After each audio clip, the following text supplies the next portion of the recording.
One of the good things about these is that typically as soon as you open the box, it starts talking to you and it gives you instructions on how to use it. So you don't actually have to know anything about the AED in order to use it.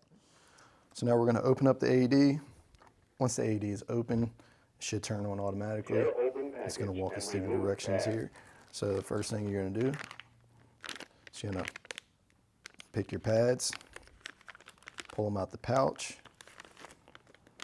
Once you have those out the pouch, you're going to have two pads. You're going to have directions on each of them. One's going to go on the upper chest, and one's going to go on the left side, right below the heart. Place one pad on bare upper chest. And the pads are pretty sticky, so you want to make sure you get them on there. Peel So second pad press and place down. on bare lower chest as shown.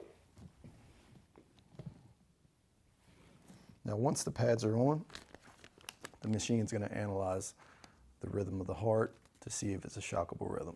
Do not Once touch it sees patient. it's a shockable rhythm, Analyzing rhythm. the machine is actually going to charge up to initiate shock. Advised. Before the shock is Charging. initiated, you want to make sure all of your EMS providers or your civilian providers are not touching the patient, because they can actually be shocked too as well if you're actually touching the patient. Once everyone's clear, Push flashing button once your to AED deliver shock. says go ahead and initiate shock, you'll have this blinking red light in the middle, which will say initiate shock. You can go ahead and press that button. So once it's safe after your initial shock, AED will tell you to continue compressions. Again, we'll be going 30 and 2.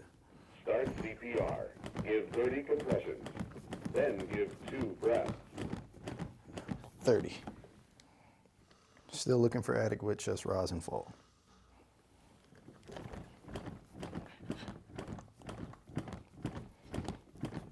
After 2 minutes has gone by, the AED will reanalyze the rhythm, whether or not it needs to initiate another shock, or if you need to just go ahead and continue compressions.